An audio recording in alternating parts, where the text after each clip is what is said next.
Hello students, आप सभी का स्वागत है आपके अपने यूट्यूब चैनल स्टडी आले पर।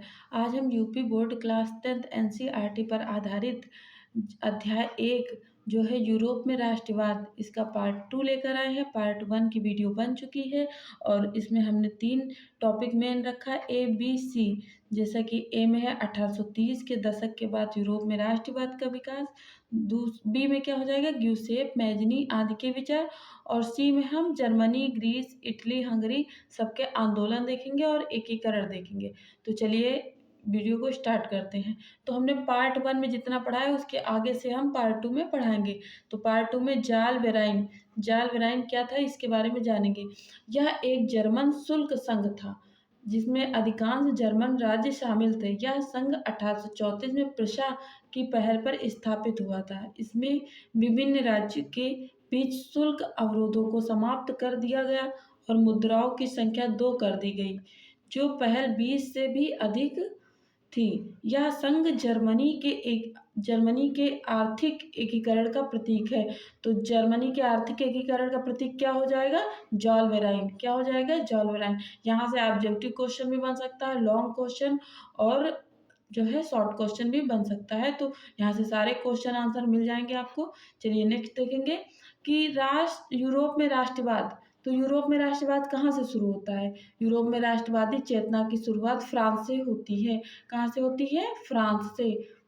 आगे देखेंगे 1789 की फ्रांसीसी क्रांति। 1789 की फ्रांसीसी क्रांति राष्ट्रवाद की पहली स्पष्ट अभिव्यक्ति थी। इसने फ्रांस में राजतंत्र समाप्त कर प्रभुसत्ता फ्रांसीसी नागरिकों को सौंपी। इस क्रांति से पहले फ्रांस एक ऐसा राज्य था जिसके संपूर्ण भूभाग पर एक निरंकुश राजा का शासन होता था। तो यहाँ आपको बता दूं संप्रभु क्या होता है?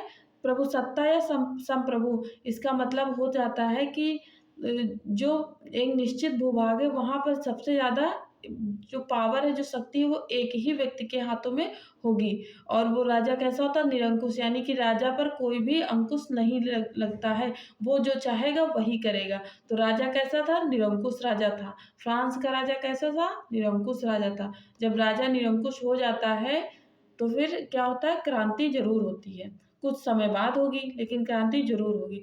आगे देखेंगे कि फ्रांसीसी क्रांति के आरंभ से ही फ्रांसीसी क्रांतिकारियों ने ऐसे अनेक कदम उठाए जिनसे फ्रांस लोगों में एक सामूहिक पहचान, राष्ट्रवाद की भावना पैदा हो सकती है। हमने राष्ट्रवाद का मतलब आपको भी पार्ट 1 में बताया है। पार्ट 1 में देख लीजिए कि जहाँ पे हमने शब्दावली के बारे में भी चर्चा की है। बाद में नेपोलियन ने प्रशासनिक क्षेत्र में क्रांतिकारी सुधारों को प्रारंभ किया, जिसे 1804 की नागरिक संहिता नेपोलियन की संहिता के नाम से जाना जाता है। इसके अलावा यूरोप में 19वीं सदी के शुरुआती दशकों में राष्ट्रीय एकता संबंधित विचार उदारवाद से करीब से जुड़े थे। आगे देखेंगे कि सामूहिक पहचान बनाने के लिए उठाए गए कदम। सामूहिक पहचान बनाने के लिए उठाए गए कदम। प्रत्येक राज्य से एक स्टेट जनरल चुना गया और उसका नाम बदलकर नेशनल असेंबली कर दिया गया था। क्या था? प्रत्येक राष्ट्र से क्या चुना गया था? स्टेट जनरल चुना गया और उसका नाम क्या रख दिया जाता है? National assembly. देखिए यहाँ से क्वेश्चन बनते हैं। फ्रेंच भाषा को राष्ट्रभाषा घोषित कर दी गई थी। तो फ्रांसीसी क्रांति में किस भाषा को राष्ट्रभाषा घोषित की गई थी? तो फ्रेंच भाषा को।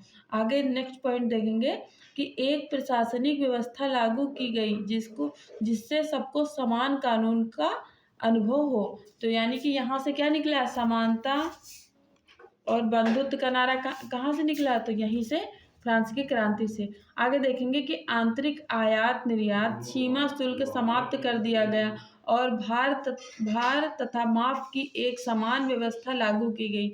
स्कूल और कॉलेजों के छात्रों द्वारा भी समर्थन के रूप में क्लब का गठन किया गया था, जिनका नाम दिया गया जैकोबिन क्लब। आप लोग अगर 8th क्लास में अच्छे से पढ़े होंगे टीपू सुल्तान के बारे में, तो टीपू सुल्तान यही क्लब जैकोबिन क्लब का सदस्य बनता है, जो कि फ्रांस में है। और ये किसके द्वारा बनाया गया था? वहाँ के स्कूल कॉलेजों के छात्रों द्वारा बनवाया गया था। तो जैकोबिन क्लब के बारे में आप लोग अच्छे से पढ़ लीजिएगा, भूलिएगा नहीं, यहाँ से क्वेश्चन बनते हैं।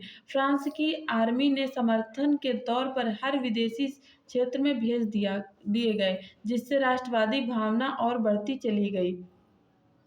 नेक्स्ट पॉइंट देखेंगे कि फ्रांसीसी क्रांति एवं राष्ट्रवाद की विशेषता क्या थी, यानी फ्रांसीसी क्रांति जो हुई थी उसमें जो राष्ट्रवाद है उसकी विशेषता के बारे में जानना है। तो पॉइंटों में है संविधान आधारित शासन, समानता, स्वतंत्रता, बंधुत्व जैसे विचार। ये तीनों इंपॉर्टेंट विचार है जो कि हमारे संविधान में भी हैं। समानता, स्वतंत्रता, बंधुत्व। और ये एक नारा पूछा जाए कि ये नारा कहाँ से आया है, किस क्रांति से आया है, तो फ्रांस से आया, फ्रांसीसी क्रांति से आया है। आगे देखेंगे नया फ्रांसीसी तिरंगा झंडा बना, नेशनल असेंबली का गठन होता है, आंतरिक आयात निर्यात शुल्क समाप्त होता है, माप तौल की एक समान व्यवस्था, फ्रेंच को राष्ट्र की साझा भाषा बनाया गया। नेक्स्ट पॉइंट देखेंगे कि नेपोलियन का शासन। अब नेपोलियन भी फ्रांस का ही शासक होता है। अब लुई 14वें समाप्त हुए, आगे देखेंगे नेपोलियन का शासन। जब नेपोलियन फ्रांस पर अपना शासन चलाना शुरू किया तो उन्होंने प्रजातंत्र को हटाकर उन्हें राजतंत्र को स्थापित कर दिया। देखो पहले लुई 14वां था, वो जब हटेगा तो क्या आएगा, तो फिर आएगा प्रजातंत्र। क्या आएगा, प्रजातंत्र। अब जब नेपोलियन आया तो उसने प्रजातंत्र को हटा के क्या ले आया, राजतंत्र, फिर राजा का शासन हो गया। नेपोलियन के समय ही व्यापार, आवागमन एवं संचार में बहुत ज्यादा विकास होता है। नेक्स्ट पॉइंट क्या है कि राष्ट्रीयवादी विचारों को बांटने के लिए उन्होंने कुछ क्षेत्रों में कब्जा कर लिया और कर को बढ़ाना और जबरन भर्ती जैसे अनेक कानूनों व्यवस्था स्थापित कर दिया था। आगे देखेंगे कि 1804 की नेपोलियन संहिता। अब नेपोलियन संहिता की बात हम कर चुके हैं, अब देखेंगे इसके अंदर क्या था। इसे 1804 में लागू किया गया था। क्वेश्चन पूछा जाएगा कि नेपोलियन संहिता कब लागू किया गया था, तो 1804 में। और नेपोलियन संहिता किसने बनाया है, तो नेपोलियन ने। इसने जन्म पर आधारित विशेष अधिकारों को समाप्त कर दिया, यानी कि जन्म पर जो आधारित क्या थी, विशेष विशेष अधिकार थे, उसको किसने समाप्त किया था, तो नेपोलियन ने। इसने न केवल न्याय के समक्ष समानता स्थापित की बल्कि संपत्ति के अधिकार को भी सुरक्षित किया। नेक्स्ट पॉइंट क्या आ जाएगा इसमें कि 1804 की नागरिक संहिता की विशेषताएं। अभी तो हमने देखा कि उसमें क्या क्या बात थी, अब देखेंगे उसकी विशेषता क्या है। तो जन्म पर आधारित विशेष अधिकारों को समाप्त किया गया, कानून के सामने समानता एवं संपत्ति को अधिकार सुरक्षित किया गया, प्रशासनिक विभाजनों को सरल बनाया, सामंती व्यवस्था को समाप्त किया गया, किसानों के भू दासत्व और जागीरदारी शुल्क को समाप्त। और लास्ट पॉइंट क्या हो जाएगा कि शहरों में कारीगरों के श्रेणी संघों के नियंत्रणों को हटा दिया गया। तो ये ऐसे आपके लॉन्ग क्वेश्चन कैसे बनेगा कि 1804 की नागरिक संहिता की विशेषताओं का वर्णन कीजिए, तो ऐसे ही क्वेश्चन बनेंगे आपके लिए। तो ये हो जाएगा आंसर। नेक्स्ट देखेंगे जागीरदारी क्या है। इससे शॉर्ट क्वेश्चन बन सकता है कि जागीरदारी किसे कहते हैं। तो जागीरदारी के तहत किसानों को जमींदारों और उद्योगपतियों द्वारा तैयार सामान को कुछ हिस्सा कर के रूप में, यानी टैक्स के रूप में सरकार को देना पड़ता था। तो ये जागीरदारी हो गई। नेक्स्ट है, ऐसे ही पूछ लेंगे उदारवाद क्या है या रूढ़वाद क्या है। तो रूढ़वादी के बारे में हम जानेंगे और उदारवाद के बारे में हम जान चुके हैं। ऐसा राजनीतिक दर्शन जो परंपरा स्थापित संस्थाओं और रिवाजों पर जोर देता है और तेज बदलाव की बजाय क्रमिक और धीरे धीरे विकास की प्राथमिकता देता है। तो क्या हो जाएगा, रूढ़िवादी। यानी रूढ़िवादी का मतलब जो परिवर्तन नहीं चाहते वही रूढ़िवादी हो जाते हैं। आगे देखेंगे कि 1815 के उपरांत यूरोप में रूढ़िवाद। 1815 में नेपोलियन की हार के उपरांत यूरोप की सरकारों का झुकाव पुनः रूढ़िवादी की तरफ बढ़ गया। इसके बाद यूरोपीय सरकार पारंपरिक संस्थाएं और परिवार को बनाए रखना चाहते थे। नेक्स्ट देखेंगे कि इसके लिए उन्होंने नेपोलियन के समय जितने भी बदलाव हुए थे उन सबको खत्म कर दिया गया, जिसके लिए एक समझौता किया गया जिसका नाम वियना समझौता या वियना संधि रखी गई थी। तो नेपोलियन के द्वारा जो 1804 में जितने भी बनाया गया था नियम, उसको खत्म करने पर कौन सी संधि में समझौता होता, तो वियना संधि में। वियना संधि आप लोग याद कर लीजिए, एकदम से रट लीजिए।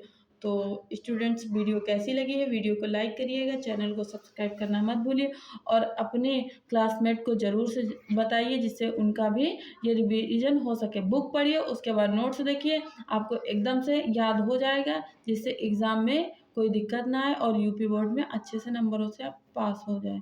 Thanks for watching. Thank you.